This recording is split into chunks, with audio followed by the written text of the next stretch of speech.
آپ تھوڑا کام کریں اس کا آؤٹ پٹ بہت زیادہ ہو، تھوڑے پیسے ہوں اس میں کام آپ کے بہت زیادہ بن جائیں، تو عرف میں ایسے عمل یعنی اس طرح کی خیر کو برکت کہا جاتا ہے. ہم کہتے ہیں نا ماشاء اللہ اللہ نے کتنی برکت دے دی. تھوڑا کھانا ہوتا ہے بعض دفعہ سب لوگ پیٹ بھر کے کھا لیتے ہیں، اور بعض دفعہ بہت زیادہ کھانا ہوتا ہے پیٹ نہیں بھرتا لوگوں کا، اس سے ختم ہو جاتا ہے. یہ اللہ کی طرف سے ہوتی ہے. یہ یعنی ہو سکتا ہے سائنس تو اس کو تسلیم نہ کرے کیونکہ سائنس تو اسباب کی دنیا کا نام ہے، لیکن یہ برکت کا مطلب ہوتا ہے اللہ اپنے ارادے سے بعض دفعہ کسی چیز میں دیکھنے میں آپ کو لگتا ہے کہ یہ اس سے اتنا ہو سکتا ہے لیکن اس سے بہت زیادہ ہو جاتا ہے. اس لیے علماء کہتے ہیں البرکۃ من اللہ، برکت اللہ کی طرف سے ہوتی ہے. اللہ کا ایک امر ہے، اور اللہ کا امر کسی سائنٹیفک لاجک کا محتاج نہیں ہوتا. دو طرح کی چیزیں ہوتی ہیں اس کائنات میں، ایک ہے خلق، اللہ نے جو چیزوں کو تخلیق کیا بنایا، الا لہ الخلق والامر، قرآن کہتا ہے نا اللہ کے لیے تخلیق بھی ہے اور امر بھی ہے. تو تخلیقی چیزیں ہوتی ہیں وہ اسباب کے ساتھ اللہ تعالیٰ ان کو جوڑ کے رکھتا ہے. جیسے موومنٹ ہوتی ہے کسی چیز میں، جب کوئی موور ہو اس کو چینج کرنے والی کوئی فورس ہو، یہ جو فزکس کے لا ہیں سارے، آپ کوئی بھی چیز اوپر پھینکیں گے گریوٹی کی وجہ سے اس نے نیچے ہی آنا ہے. اور امر یہ ہوتا ہے کہ اللہ بعض دفعہ اپنے ارادے سے کچھ بھی کر لیتا ہے، وہ کچھ کرنے کے لیے کسی سبب کا محتاج نہیں ہے. جیسے اللہ نے قرآن میں فرمایا قل روح من امر ربی، روح جو ہے اللہ کا امر ہے. دیکھیں یہ روح کیا ہے؟ زندگی. سائنس اس کو سمجھنے سے عاجز ہے کہ یہ حیات کیا ہوتی ہے، بھائی زندگی کیا ہوتی ہے. بس ہے یہ باڈی سے نکل جاتی ہے تو وہی باڈی، وہی دل، وہی گردے، وہی سب کچھ بے جان پڑا ہوا ہے، کوئی اس میں شعور ہی نہیں ہے. تو روح جیسے اللہ اس کا خالق ہے، اس کی کوئی لاجک نہیں ہے، بس اللہ نے کہا ہو جا وہ ہو گئی. انما امرہ اذا اراد شیئا ان یقول لہ کن فیکون. اللہ کہتے ہیں اس کا امر یہ ہے کہ جب کسی چیز کے بارے میں وہ کہتا ہے ہو جا تو ہو جاتی ہے. کہتا بھی نہیں اصل میں تو سوچتا ہے، بس اس کے ارادے کا نام وجود ہے. جیسے اس کائنات کو جب اللہ نے پہلی دفعہ پیدا کیا تو اپنے امر سے پیدا کیا، ہو جا کہا اور کائنات بن گئی. یعنی چاہے وہ بگ بینگ تھیوری کے اصول کے تحت بنی ہو یا کسی اور، لیکن فرسٹ ٹائم تو نہ انرجی تھا نہ مادہ تھا، نہ انرجی تھی نہ مادہ تھا، تو اللہ نے اپنی قدرت سے ایک چیز کو بنا لیا اور اس کے بعد اس کو فزکس کے لاز میں اللہ نے جکڑ دیا اور اسی کے حساب سے دنیا چلتی چلی جا رہی ہے. تو یہاں بھی ایسے ہی ہے کہ برکت آپ اس کو سائنسی دنیا میں تو ایکسپلین نہیں کر سکتے. بھئی 4 روپے کا مطلب تو 4 روپے، لیکن برکت اللہ کی طرف سے ہوتی ہے. وہ 4 روپے میں آپ کے وہ کام ہو جائیں گے جو ایک آدمی کے 4 لاکھ میں نہیں ہو رہے ہوتے. تو اس لیے ہمیں یہ حکم نہیں ہے کہ ہم اللہ سے دولت مانگیں، کہیں بھی ہمیں یہ دعا نہیں سکھائی گئی ہے. ہمیں یہ سکھایا گیا اللہ ہمیں برکت دے دے، یعنی ہمارے کام سارے بن جائیں. اب جن کی نظر میں پیسہ ہی مقصد حیات ہے وہ تو کہتے ہیں اللہ ہمیں دولت دے دے. تو بھائی ہو سکتا ہے دولت ملے تمہیں اور بیماریاں تم پہ اتنی زیادہ آ جائیں کہ وہ دولت ساری بیماریوں میں خرچ ہو جائے، تمہارے خرچے ہی پورے نہ ہوں. یا دولت ملے دل تمہارا کنجوس ہو جائے اور تمہیں اتنی زیادہ بھی اتنی تھوڑی لگے. اس لیے علماء نے منع کیا کبھی بھی دولت مت مانگو اللہ سے. یہ حدیث میں اور قرآن و سنت کے جو مزاج ہے نا اس کے خلاف ہے. ہاں کشادہ رزق حلال مانگو، رزق حلال کشادہ، یعنی آپ کی ضرورتیں ساری پوری ہوں، یہ اللہ سے دعا مانگنی چاہیے. برکت ہو، جتنا پیسہ ہے برکت والا مال ملے آپ کو تو یہ مانگنی چاہیے. تو برکت کا خلاصہ کیا نکلا؟ برکت کہتے ہیں خیر کثیر کو، اور یہ ہوتی صرف اللہ کی طرف سے. کسی اور کی طرف سے برکت ممکن ہی نہیں ہے، ناممکن ہے، کیونکہ یہ اسباب سے ہٹ کے ایک چیز ہے اور اسباب سے ہٹ کے کاموں کا مالک صرف اللہ ہوتا ہے. ہم جب کہتے ہیں نا فلاں بزرگ کی برکت سے یہ کام ہو گیا، تو اس میں اگر آپ کی نیت یہ ہے کہ برکت اللہ ہی کی طرف سے ہے، برکت تو اللہ کی طرف سے، لیکن اللہ کے نیک بندے نے ایک کام کیا تو اللہ کی مدد شامل حال ہو گئی. وہی کام کوئی دوسرا بندہ کرتا تو مدد شامل حال نہ ہوتی. اگر یہ نیت ہے تو پھر تو ٹھیک ہے، لیکن اگر آپ کی نیت یہ ہے کہ بزرگ ہی بابرکت ہیں، یعنی ان کے ہاتھ میں وہ برکتوں کے مالک ہیں، وہ اپنے ارادے سے برکت پیدا کر دیتے ہیں، تو پھر یہ شرکیہ نظریہ ہوگا. مفتی صاحب، ہم غیر مسلم ممالک میں رہتے ہیں، ہمارے کوچنگ کی ٹائمنگ 2 سے 9 تک ہے، تو ہم نماز کس طرح پڑھیں؟ بینچ پر بیٹھ کر نماز پڑھ سکتے ہیں کیا؟ 2 بجے سے لے کے رات 9 بجے تک آپ کو نماز میرے بھائی پڑھنی پڑے گی. نماز کسی قیمت میں معاف نہیں ہے.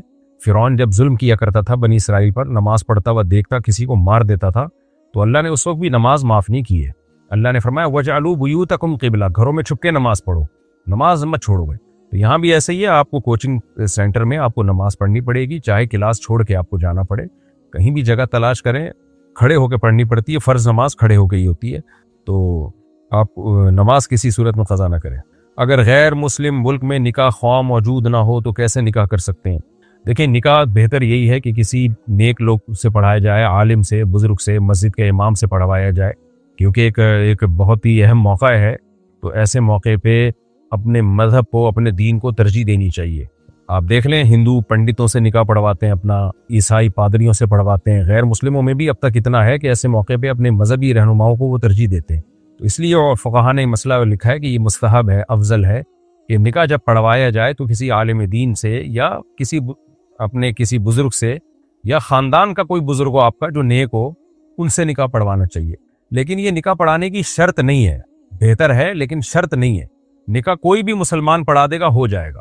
تو اگر غیر مسلم کنٹری میں آپ کو کوئی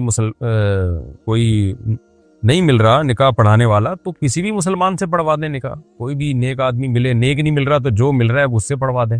وہ ایسے پڑھا دے گا، آرام سے خطبہ پڑھے گا اور اس کے بعد کہے گا کہ میں نے آپ کا نکاح، اس سے وکالت لے لیں آپ کہ میں آپ کا نکاح فلاں سے کرانا چاہتا ہوں، آپ مجھے اجازت دے دیں، وہ اجازت دے۔ پھر سامنے والی پارٹی سے کہ میں نے فلاں کا نکاح آپ سے کر دیا، آپ کو نے قبول کیا، وہ کیا ہم نے قبول کیا، مہر کا بھی تذکرہ ہو اس میں، اس طرح نکاح ہو جاتا ہے۔ دو گواہ موجود ہونے چاہیے۔ اور اگر کوئی تیسرا بندہ نکاح پڑھانے والا مل ہی نہیں رہا تو خود بھی پڑھا سکتے ہیں، اپنے نکاح خود بھی پڑھا سکتے ہیں دو گواہوں کی موجودگی میں۔ لڑکی کے والد صاحب جو لڑکی کے دلہن کے وکیل ہوتے ہیں، ان سے کہیں کہ میں نے آپ کی بیٹی سے اتنے مہر میں نکاح کیا، کیا آپ نے اپنی بیٹی کی طرف سے قبول کیا؟ وہ جواب میں کہتے ہیں ہاں جی میں نے اپنی بیٹی کی طرف سے قبول کیا، تو بھی نکاح ہو جاتا ہے۔ زنا نہ کرو بھائی، بس نکاح کرو، چاہے جیسے مرضی جیسے تیسے ہو کر لو۔ اگر ہے یہ ہو گیا میرے بھائی، جب غسل فرض ہوا ہو تو جہاں بیٹھیں گے وہ جگہ بھی ناپاک ہو جائے گی کیا؟ نہیں بھائی، وہ جگہ ناپاک نہیں ہوتی جب تک اس پہ ناپاکی نہ لگے۔ کیا میں اپنے بھائی کی شادی اپنی بہن کی سوتیلی بیٹی سے کروا سکتی ہوں جو میرے بہنوئی کی دوسری بیوی سے ہے؟ یعنی آپ کروا رہی ہیں اپنے بھائی کی شادی؟ ہاں کرا سکتی ہوں، جائز ہے، کیونکہ وہ آپ کی بہن کی تو سوتیلی بیٹی ہے لیکن آپ کے بھائی کی کچھ نہیں لگتی، تو وہ جائز ہے نکاح، وہ نامحرم ہے آپ کی بھائی کے لیے۔ گھر والوں نے لڑکی کی زبردستی شادی کروا دی، اب 4 سال ہو گئے ہیں اور وہ بیوی لڑکے کو بالکل پسند نہیں ہے۔ اچھا، لڑکے کی زبردستی شادی کرا دی، اب 4 سال ہو گئے ہیں اور وہ بیوی لڑکے کو بالکل پسند نہیں ہے، تو کیا کرنا چاہیے؟ یہ مجھے بہت غصہ آتا ہے جب لڑکی پہ تو چلو بیچاری پہ زور چل جاتا ہے لوگوں کا، وہ کمزور ہوتی ہے، لڑکے کی زبردستی کیسے ہو جاتی ہے شادی؟ کمبخت، جب تجھے پسند نہیں تھی مت کرتا، ہاں اڑ جاتا، مردانگی دکھاتا۔ میں نے 2-4 دن پہلے کسی ایک ایسی، ویسے تو یہ ایک بیماری ہے یہ جو اسکرین کو اسکرول کرتے رہتے ہیں نا لوگ انگلی سے، شارٹ ویڈیوز جو آ رہی ہیں، میں نے دیکھا پوری رات لوگ لگے رہتے ہیں اور ڈپریشن میں جاتے ہیں۔ لیکن کبھی کبھار تھوڑا سا ٹائم نکال کے میں دیکھ لیتا ہوں تاکہ پتہ چلے سوسائٹی میں ہو کیا رہا ہے۔ سے یہ عادت بہت خطرناک ہے، کیونکہ آج کل موبائل پہ نا لوگ شارٹ ویڈیوز لگائی ہوتی ہیں، ایک ویڈیو پھر دوسری ویڈیو پھر تیسری ویڈیو، پاگل ہو جاتے ہیں، دماغ خراب ہو جاتا ہے، کسی کام کے نہیں رہتے، وہ یہ بیماری ہے۔ تو اس میں 5-10 منٹ سے زیادہ یہ کام مت کریں، بس 5-10 منٹ ہو گئے بس ختم، اب کوئی اور کام کریں جو کرنے کے کام ہے۔ ورنہ دیکھیں پہلے لوگ دیکھتے تھے اسکرین پہ نا ویڈیوز، کوئی ڈاکومنٹری دیکھ رہے 1 گھنٹے میں ختم ہو گئی، کنٹینیو ایک ہی چیز چل رہی ہوتی ہے۔ وہ آج کیا کر رہے ہیں، جو یعنی اسکرول کر رہے ہوتے ہیں اس کو، ایک ویڈیو پھر یہ انسان کو ایک ہوتا ہے پتہ نہیں اگلی میں کیا ہے، پھر دوسری دیکھی، پھر یار تیسرے میں دیکھتے ہیں کیا ہے، تو پوری رات گزر جاتی ہے، اس سے دماغ ڈیمیج ہوتا ہے، آنکھوں پہ برا اثر پڑتا ہے، دماغ پہ برا اثر پڑتا ہے، یہ کام مت کیا کریں۔ تو 5-10 منٹ کی حد تک تو ٹھیک ہے۔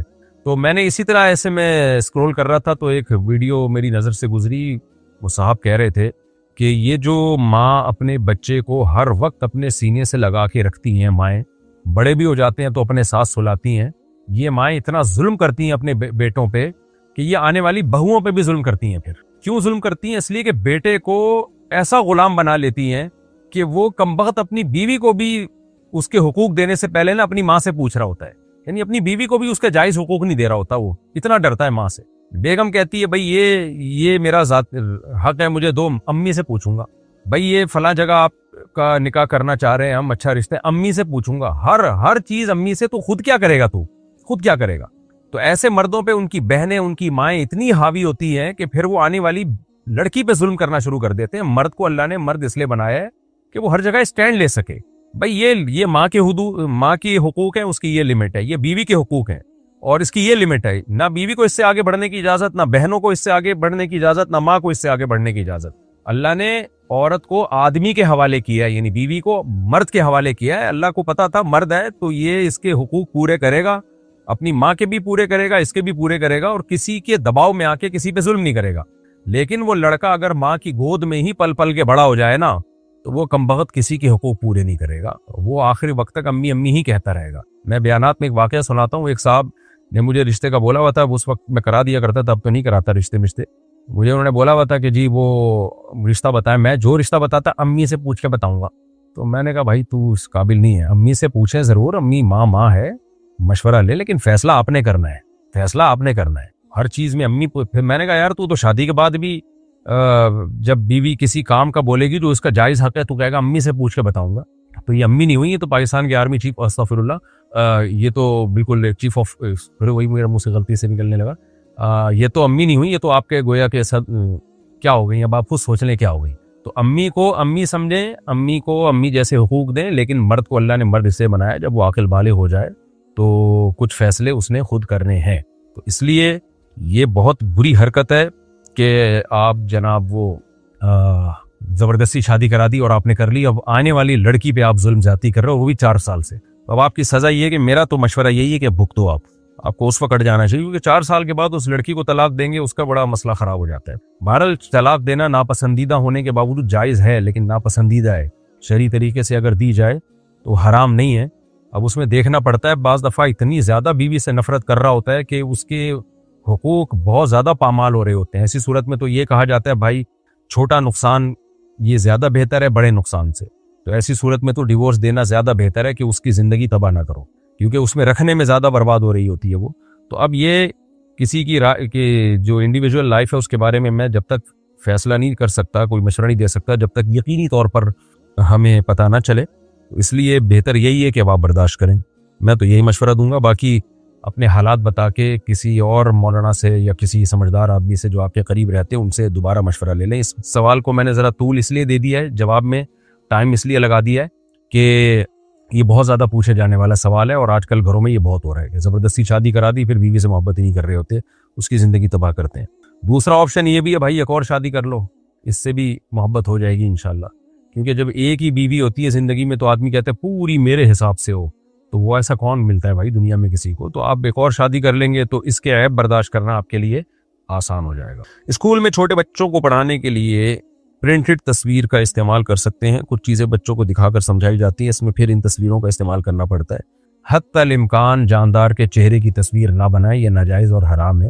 تو ہاں الگ سے سمجھانے کے لیے آنکھ بنا دی، ناک الگ بنا دی، لپس الگ بنا دیے اور دانت الگ بنا دیے، یہ جائز ہے. اگر کسی شرعی عذر کی وجہ سے مسجد نہ جا سکتے ہوں تو کیا گھر میں نماز پڑھنے سے مسجد والا ثواب ملے گا؟ دیکھیں شرعی عذر کی وجہ سے اگر مسجد نہیں جا سکتے تو نیت کا ثواب ضرور ملے گا، لیکن علماء کہتے ہیں کہ کسی عمل کی توفیق مل جانے سے جو برکتیں ملتی ہیں وہ اس عمل کی توفیق نہ ملنے سے برکتیں نہیں ملتی. یہ جو حدیث میں آتا ہے نا، جس کی نیت تھی اور کام نہ کر سکا تو بھی ثواب ملتا ہے، تو ملتا ہے ثواب کیونکہ اس کی نیت تھی، اب شرعی عذر کی وجہ سے نہیں جا رہا، لیکن جو عملی طور پر کر رہا ہے اس کے درجات بہرحال بلند ہوتے ہیں. تو اس لیے اگر کوئی شرعی عذر کی وجہ سے گھر میں نماز پڑھتا ہے تو اللہ سے امید ہے اس کو جماعت کا ثواب ملے گا. لیکن اگر یعنی وہ لوگ جو پریکٹیکلی نماز میں شریک ہیں ان کو جو برکتیں مل رہی ہیں اس لیول کی برکتوں سے بہرحال یہ محروم ہو جائے گا. یہ مضامین بھی احادیث سے ثابت ہے جو میں آپ کے سامنے میں نے بتایا نا، کیا نیت کا الگ ثواب ہوتا ہے لیکن پریکٹیکلی عمل کی توفیق مل جائے اس کی الگ برکتیں ہوتی ہیں، اس سے بہرحال وہ محروم رہے گا. اگر لڑکے کے عقیقے میں ایک گائے کر دیں تو عقیقہ ہو جائے گا. حدیث میں ایک گائے کر دیں، بھئی ایک گائے میں تو 2 4 2 6 اور ایک 7 حصے ہوتے ہیں، تو اس میں تو آپ کے 3 بیٹے اور ایک بیٹی نمٹ جائیں گے. یعنی ایک گائے میں 2 حصے ایک بیٹے کی طرف سے ہو جائیں گے، تو ایک گائے میں 7 بیٹیوں کے عقیقے ہو سکتے ہیں، 3 بیٹے اور ایک بیٹی کا عقیقہ بھی ہو سکتا ہے. تو نہ صرف ہو جائے گا بلکہ بہت خاندانی طریقے سے ہو جائے گا.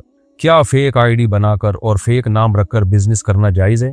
دیکھیں فیک آئی ڈی یا فیک نام رکھ کے اس لیے بزنس کر رہے ہیں کہ آپ اپنی پرائیویسی پر لوگوں کو مطلع نہیں کرنا چاہتے، آپ نہیں چاہتے کہ میں لوگوں کے سامنے آؤں، بعض دفعہ مسائل ہوتے ہیں تو جائز ہے پھر، کیونکہ اس میں کسی کو کوئی نقصان نہیں ہے. اور کوئی بھی آپ سے پوچھ رہا ہے نام کیا ہے، بھائی میرا نام جو ہے نا، میں یہ اس نام سے آپ مجھے پکارے ہیں جو میں نے آئی ڈی پہ شو کیا، یہ کہہ دیا کریں اس کو. یہ جھوٹ نہ بولیں کہ میرا اصل سچی مچی کا نام ہی ہے یہ، بھائی آپ سے میرا جو رابطہ ہوگا وہ اس نام کے ساتھ ہوگا. تو اگر اس میں کوئی کسی کو نقصان نہیں ہے، کوئی دھوکہ نہیں ہے تو جائز ہے، یہ کوئی حرج نہیں ہے.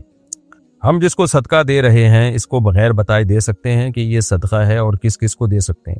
جی بالکل بتائے بغیر دے سکتے ہیں، دل میں نیت کر لیں، اس کو آپ ہدیہ بولیں. اور کس کس کو دے سکتے ہیں؟ نفلی صدقہ تو کسی بھی خیر کے کام میں لگ سکتا ہے، مسجد کی تعمیر میں بھی لگ سکتا ہے، مدرسے میں بھی لگ سکتا ہے، سڑکیں بنانے میں بھی لگ سکتا ہے، درخت لگانے میں بھی لگ سکتا ہے، غریب کی مدد میں بھی لگ سکتا ہے۔ البتہ زکوٰۃ اور صدقہ فطر یعنی فطرانہ، اس میں یہ ضروری ہے کہ آپ غریب ہی کو دیں اور اس کو مالک بنائیں، اس کے علاوہ کسی اور جگہ پہ نہیں لگ سکتی زکوٰۃ اور صدقہ فطر۔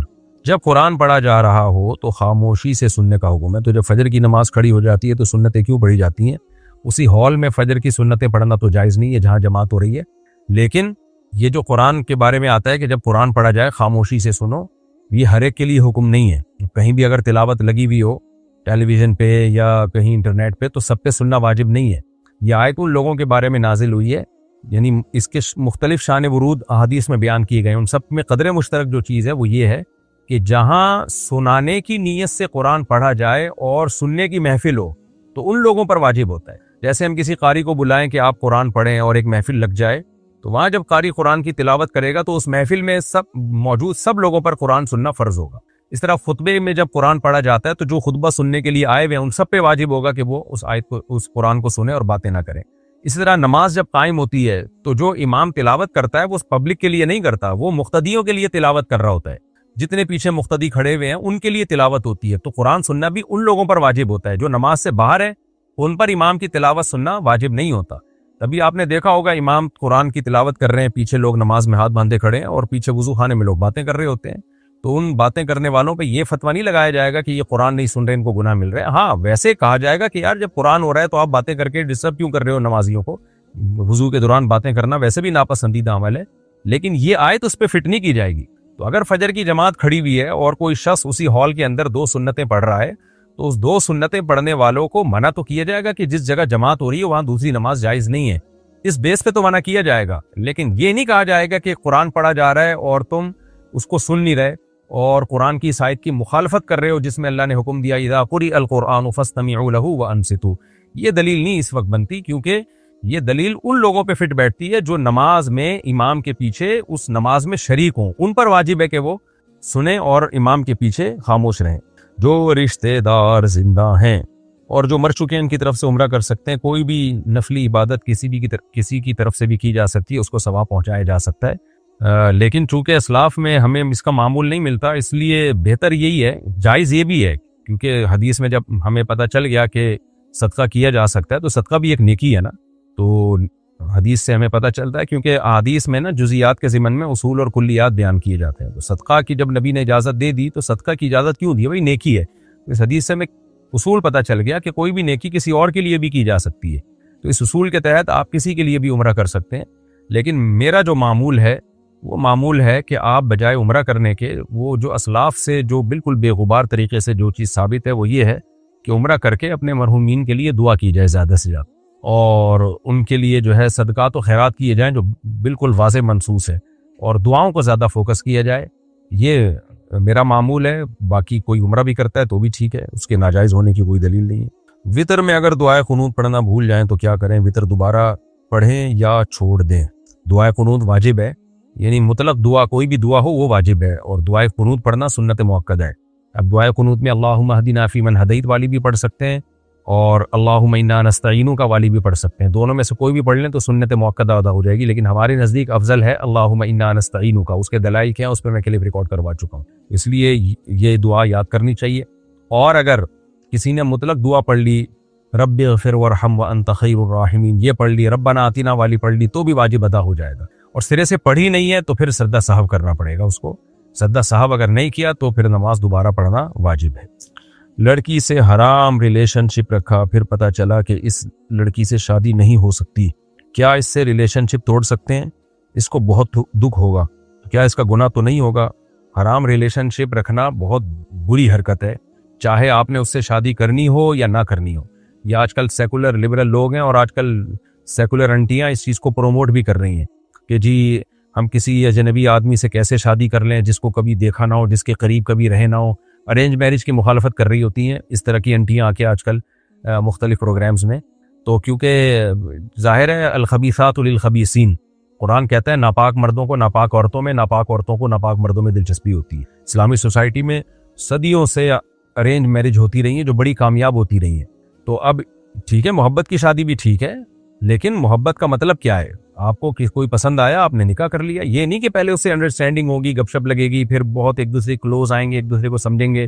وہی گدے گھوڑوں والا نظام جو مغربی دنیا میں ہے, سمجھتے سمجھتے 50 سال ہو جاتے ہیں, حرام بچے پیدا ہوتے ہیں اور کم وقت اس کے بعد جا کے شادی کر رہے ہوتے ہیں. ہماری سوسائٹی میں بھی جو لبرل انٹیاں ہیں اور لبرل لوگ ہیں وہ اسی کلچر کو پروموٹ کرنا چاہتے ہیں. تو اٹھا کر پھینک دو باہر گلی میں, نئی تہذیب کے انڈے ہیں گندے. تو اس لیے یہ حرام ریلیشن جو آپ نے رکھا یا کسی نے بھی رکھا کبیرہ گناہ کا مرتکب ہوا. لوگ کہتے ہیں ہم تو اس سے شادی کر رہے ہیں. بھائی شادی کرو نہ کرو, آپ کے لیے حرام ریلیشن حرام ہی رہے گا. منگیتر کی اسلام میں کوئی حیثیت نہیں. جب تک وہ بیوی نہیں بن جاتی تو وہ آپ کے لیے بالکل اجنبی ہے. منگیتر کا اسلام میں کوئی تصور, یعنی منگنی کا تو کوئی تصور ہی نہیں ہے, نہ منگیتر کا کوئی تصور ہے. تو اس لیے آپ نے اس سے حرام ریلیشن رکھا, آپ شادی کریں نہ کریں, اگر بعد میں پتہ چلا اس سے شادی نہیں ہو سکتی تو بہرحال آپ اس سے رشتہ توڑ دیں. جتنی زیادہ ڈپریشن میں جائے گی اتنا زیادہ آپ کو ثواب ملے, اور وہ آپ سے رشتہ توڑے گی, آپ جتنا ڈپریشن میں جائیں گے اس کو آپ کو تڑپانے کا اتنا ہی زیادہ ثواب ملے گا. میاں بیوی ایک دوسرے کو خوش کرتے ہیں, اللہ خوش ہوتا ہے. زانی ایک دوسرے کو خوش کرتے ہیں, زانیہ کو اللہ ناراض ہوتا ہے. تو اس لیے الحب فی اللہ والبغض فی اللہ, ہماری محبت بھی اللہ کے لیے, ہماری نفرت بھی اللہ کے لیے. تو اس لیے گرل فرینڈ بوائے فرینڈ ایک دوسرے کا جتنا دل دکھائیں گے اللہ اتنا خوش ہوگا. تو ان کو اس ریلیشن کو اللہ کی خاطر ذبح کر دیں, قربان کر دیں. اور جس نے کھمبے سے لٹکنا ہے لٹک جائے, جا کے برباد ہو جائے. ہم نے جوتے پہنے ہوئے ہوں مثال کے طور پر گاڑی میں یا باہر ہوں تو قرآن پڑھ سکتے ہیں. جی پڑھ سکتے ہیں بھائی, جوتے پہن کے بھی پڑھ سکتے ہیں. قرآن پڑھ لیا کریں اس بہانے. آداب کے چکر میں لوگوں نے قرآن پڑھنا ہی چھوڑ دیا ہے. اتنا زیادہ اس کو سر پہ مسلط کیا ہوا ہے نا کہ قرآن ہی نہیں پڑھتے اس چکر میں. ہاں کوئی احترام میں جوتے اتار لے تو بڑی اچھی بات ہے, لیکن بعض دفعہ اس چکر میں پڑھ ہی نہیں پاتے لوگ, قرآن کی تلاوت ہی نہیں کر پاتے ہیں. جب کسی شخص کا حادثے میں انتقال ہو جاتا ہے تو اس کی کمپنی کچھ پیسے دیتی ہے, تو ان پیسوں کا کیا حکم ہے, وہ کس کو دیے جائیں؟ سبحان اللہ. بھائی صاحب پیسے کمپنی دے رہی ہے تو کمپنی سے پوچھو کس کو دے رہے ہو تم. ایک آپ کے پاس کوئی بندہ آیا اور اس نے آپ کو پیسے دیے اور آپ مجھ سے پوچھ رہے ہیں یہ کس کو دوں پیسے, تو میں بولوں گا جس نے پیسے دیے اس سے پوچھو بھائی کس کے لیے دیے. تو کمپنی سے پوچھیں, کمپنی نے جس کے لیے یہ پیسے دیے تو اسی کو دیے جائیں گے یہ پیسے. مفتی صاحب میں اسلام آباد میں جاب کرتا ہوں اور ہر ہفتے گھر جاتا ہوں. میرا گھر 80 کلومیٹر دور ہے, تو کیا اس میں قصر نماز پڑھوں گا؟ جب گھر جائیں گے تو پوری نماز پڑھیں گے شہر میں داخل ہوتے ہی. لیکن شہر سے باہر نکل کے اگر آپ کی جاب 80 کلومیٹر ہے, گھر سے نہیں شہر کے باہر سے اگر 80 کلومیٹر ہے تو پھر آپ شہر سے باہر نکلتے ہی قصر نماز پڑھیں گے آپ. بچے چھوٹے بچے بغیر وضو کے نماز پڑھ لیتے ہیں. کس عمر سے بچوں کو وضو کرا کے نماز پڑھی جائے؟ کم سے کم 7 سال کی عمر ایسی ہے جس میں بچوں کو پابند کیا جائے گا کہ اب وہ بغیر وضو نماز نہ پڑھیں. 7 سال سے پہلے تو بغیر وضو ہی پڑھ رہے ہوتے ہیں, ایسے آڑے ترچے ہو رہے ہوتے ہیں, ان کے سردے بھی عجیب و غریب قسم کے ہوتے ہیں, سلام پھیرے الٹا پھیر رہے ہوتے ہیں, پھر سیدھا پھیر رہے ہوتے ہیں, یہ والی انگلی کی بجائے یہ والی انگلی اٹھ. بچوں کی تو نماز دیکھ کے آدمی کو ایسا سکون ملتا ہے, مزہ آتا ہے. میں تو گھر میں کوشش کرتا ہوں جب میں گھر میں نماز پڑھوں تو ایک آدھ بچے کو لازمی میں جائے نماز پہ اپنے ساتھ لے کے آتا ہوں. آپ کہہ سکتے ہیں اس سے تو نماز میں خلل بڑھتا ہے. بھائی آپ کا خلل بڑھتا, دھیان بڑھتا ہے, آپ کا بڑھتا ہوگا دھیان, ہمیں تو اور مزہ آتا ہے اور اللہ کی محبت دل میں پیدا ہوتی ہے کہ اللہ کتنی تو نے ہمیں یہ نعمتیں دی ہیں کہ ان کو دیکھ کے کیسی آنکھیں ٹھنڈی ہو رہی ہیں. بچے بہت پیارے لگتے ہیں نماز پڑھتے ہوئے, ایسا مزہ آتا ہے. پھر ان کی نماز چھوٹتی بھی نہیں ہے. بچہ رکوع میں ہوگا, کوئی چیز یاد آئے گی, وہیں سے اٹھ کے چلا جائے گا اور وہیں سے شروع کر دے گا. ایسی پاورفل ان کی نماز ہوتی ہے, کسی چیز سے بھی نہیں ٹوٹتی. بعض دفعہ آپ کے سامنے کھڑے ہو کر نیت باندھ لیں گے, بالکل ہی قبلے کی طرف ان کی پشت ہوگی, پھر بھی نماز ان کی قبول ہو جاتی ہے. تو اتنا اچھا لگتا ہے بچوں کو نماز پڑھتا دیکھ کے. دعا مانگ رہے ہوتے ہیں اور مقابلے چل رہے ہوتے ہیں. 2-3 بچے اکٹھے ہوں نا پھر مزہ آتا ہے.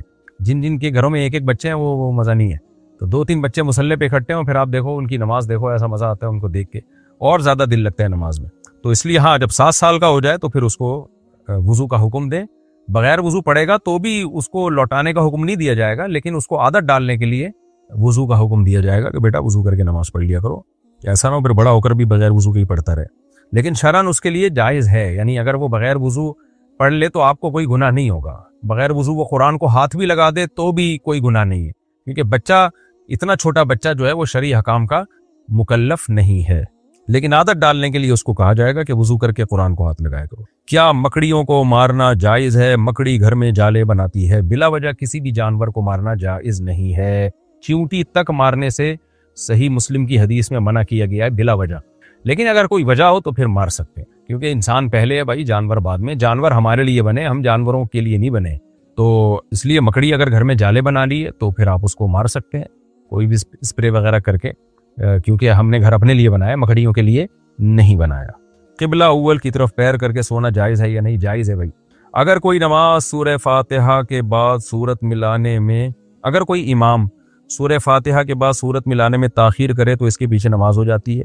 شوافع لوگ ایسا کرتے ہیں، امام شافعی کا مسلک ہے کہ سورہ فاتحہ کے بعد امام خاموش رہے گا اور مقتدیوں کو سورہ فاتحہ پڑھنے کا موقع دے گا۔ باقی تینوں ائمہ کے نزدیک یہ جائز ہی نہیں ہے۔ تو اس لیے بعض فقہا اس کے قائل ہیں کہ اگر کوئی شافعی امام ایسا کر رہا ہے تو حنفی امام اس کے پیچھے نماز نہ پڑھے، لیکن دوسری رائے بھی ہے، ہماری رائے میں یہ دوسری ہی زیادہ بہتر ہے کہ یہ جو اجتہادی اختلاف فقہا میں ہوا ہے تو اس میں ایک دوسرے کے پیچھے نمازیں پڑھنا پھر بھی جائز ہوگا، بشرطے کہ وہ ائمہ اربعہ سے وہ اختلاف ثابت ہو۔ عام اسکالرز کے اختلاف کی کوئی شرعی حیثیت نہیں ہے۔ تو ہمیں ملتا ہے صحابہ کرام تابعین بعض مسائل میں رائے کا اختلاف کیا کرتے تھے ایک دوسرے سے، لیکن پھر بھی ان کے پیچھے وہ نماز پڑھا کرتے تھے۔ عبداللہ بن مسعود اور حضرت عثمان رضی اللہ تعالیٰ عنہ کا مشہور واقعہ ہے کہ مختصراً بیان کر رہا ہوں اشارتاً کہ عبداللہ بن مسعود کو حضرت عثمان کی نماز پہ اشکال ہوا تھا فقہی لحاظ سے، لیکن پھر بھی آپ نے ان کے پیچھے نماز پڑھی تھی۔ تو اس لیے اگر کوئی شافعی سورہ فاتحہ پڑھنے کے بعد کافی دیر وقفہ دے تو ہمارے نزدیک یہ جائز عمل نہیں ہے، لیکن چونکہ وہ امام شافعی کی یہ رائے ہے اور وہ بھی ایک مجتہد ہے تو حنفی ان کے پیچھے نماز پڑھ لے، 1.5 اینٹ کی الگ سے مسجد قائم نہ کرے، کیونکہ امت کا اتحاد اور اتفاق یہ بھی ایک بہت اہم چیز ہے، اس کی بھی ایک اسلام میں ویلیو ہے۔ تو سب الگ الگ 1.5 اینٹوں کی مسجدیں بنائیں گے تو اس سے تو فرقہ واریت پھیلتی ہے، تو اس بارے میں ظرف کو تھوڑا سا بڑا کرنا چاہیے۔ ناول پڑھنا جائز ہے یا نہیں ہے؟ ناول میں کیا اگر بیہودہ چیزیں ہیں تو پھر تو ناجائز ہے، اور اگر بیہودہ چیزیں نہیں ہیں تو پھر ٹائم ویسٹنگ ہے، تو اس لیے ایوائڈ کریں۔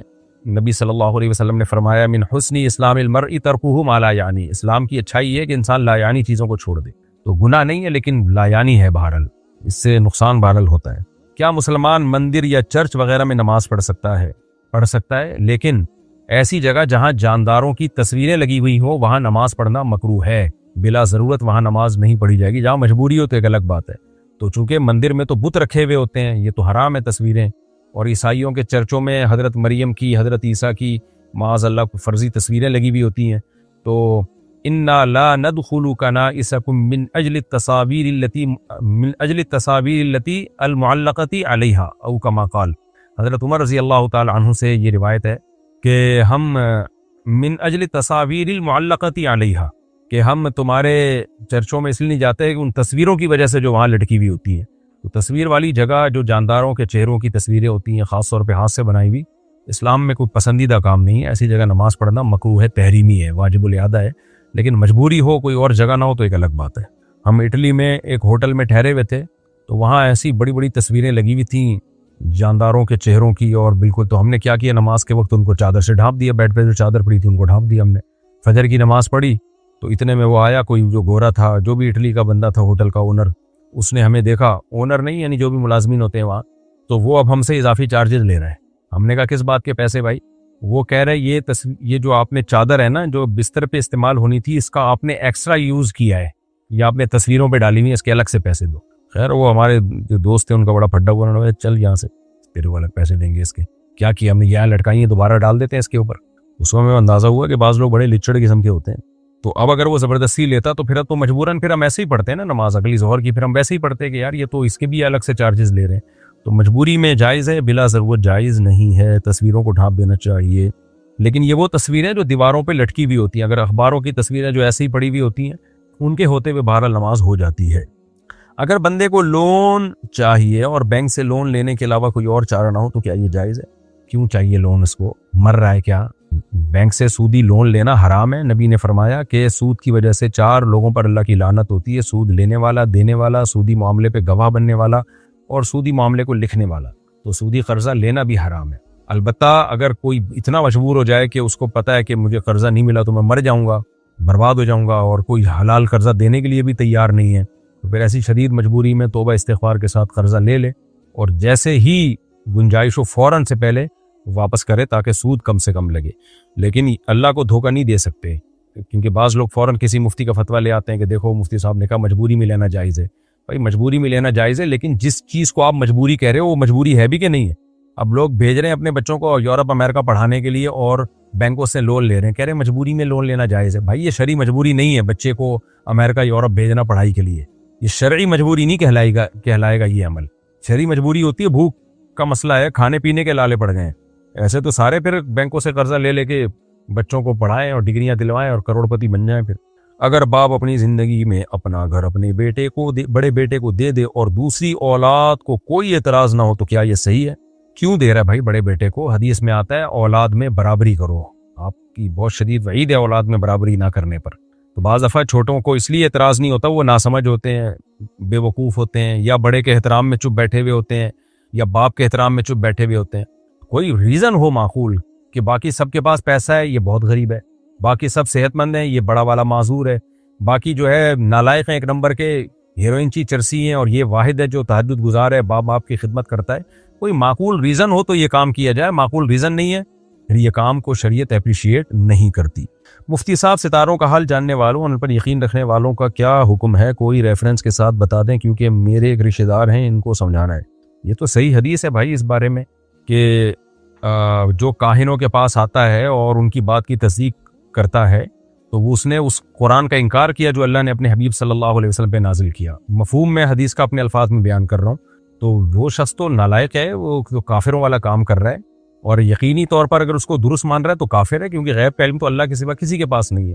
تو یہ جو ستاروں وتاروں میں پڑھنا, اور ان کی اپنی زندگیاں دیکھیں برباد ہوتی ہیں. اللہ آپ کے جو ماموں ہیں کون ہیں جن کے ساتھی ہو رشتہ دار جو بھی ہیں, اللہ ان کو ہدایت دے اور ان سے بولیں کہ یہ صحیح حدیث میں اس کی مخالفت ہے. آپ صلی اللہ علیہ وسلم نے حضرت عائشہ رضی اللہ تعالیٰ عنہ اور نبی صلی اللہ علیہ وسلم سے صریح حدیث میں اس کی مخالفت موجود ہے. اب میں چونکہ یہاں فی البدیہی مسائل بیان کر رہا ہوتا ہوں تو دوبارہ موقع ملا تو انشاءاللہ اس حدیث کی پوری عربی متن اور ریفرنس بھی پیش کر دوں گا میں.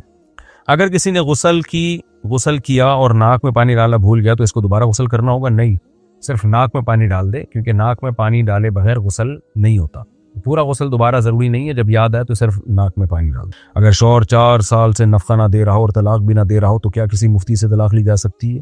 اور 4 سال سے خود کام کر کے کھا رہی ہے.